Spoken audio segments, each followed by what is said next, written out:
देश का जो आधारभूत ढांचा है उसको निर्माण करने में सबसे महत्वपूर्ण भूमिका उनकी रही और इसलिए उनको हमेशा याद रखा जा रहा है। जब तक ये देश रहेगा तब तक उनको याद रखा जाएगा। लोग ये सोचते हैं कि अच्छा बाबा साहब के बारे में बात कर रहा है, अभी ऐसा कॉमन कल्चर हो गया है कि अगर आप बाबा साहब के बारे में बात करें तो बोलेगा अच्छा है तो ST/SC से आता होगा, पर ऐसा कुछ भी नहीं है।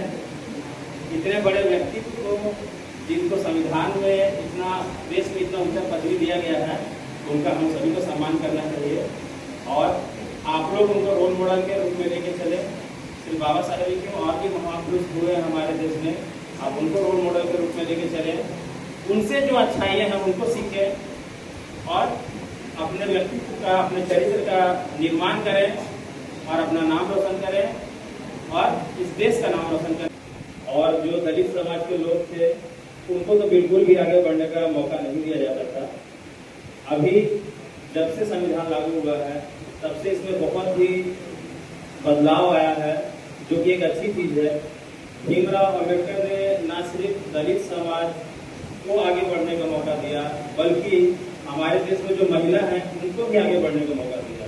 जो देश की आधी आबादी है उनको भी मौका दिया गया। आप अगर इतिहास के पन्ने पलटेंगे तो महिलाओं को की स्वतंत्रता नहीं होती, ना नौकरी करने की, ना किसी अन्य क्षेत्र में जाने की, तो उसके लिए भी उन्होंने काम किया। वो छात्र थे, अपने छात्रकाल के दौरान उन्होंने जो भी देखा कि क्या हो रहा है, उन्हें किस तरीके से बार बार अपमानित होना पड़ रहा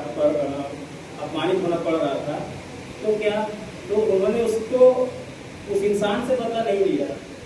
अभी क्या होता है कि हम लोगों के साथ क्या होता है कि हम लोग अगर कुछ भी हमारे साथ गलत होता है तो हम लोग रिवेंजफुल बन जाते हैं। अच्छा इसने ऐसा किया, अभी दिखाते हैं, या कल दिखाएंगे, या कल कभी और कुछ बन जाएंगे तो दिखाएंगे 10 साल के बाद। लेकिन उन्होंने ऐसा नहीं किया, उन्होंने सीखा कि ये सिस्टम क्या है, अच्छा इसके कारण हो रहा, इसके कारण हो रहा, तो इसको दूर करने का क्या चाबी, इसका की क्या है।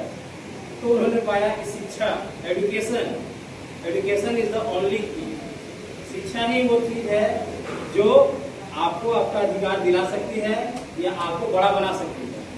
आपको अगर कोई आगे बढ़ा सकता है तो ना ही आपके पिता की दौलत, ना आपका पिता का नाम, कुछ भी नहीं, शिक्षा ही आपको आगे बढ़ा सकता है, जो प्राप्त करने के लिए आप विद्यालय आते हैं।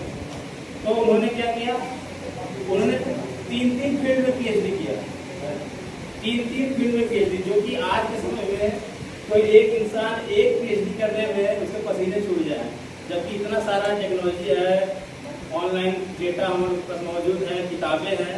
उसने 3 PhD, वो भी एक PhD था लंदन ऑफ स्कूल से, जो कि लॉ में किया उन्होंने। तो इतना बड़ा इंसान जो कि अपने समय में इतनी बड़ी बड़ी उपलब्धियां जिन्होंने हासिल की, तो उन्हें पुरुष हो, अगली समाज से आता हो या पिछली समाज से आता हो, और उन्होंने दिया।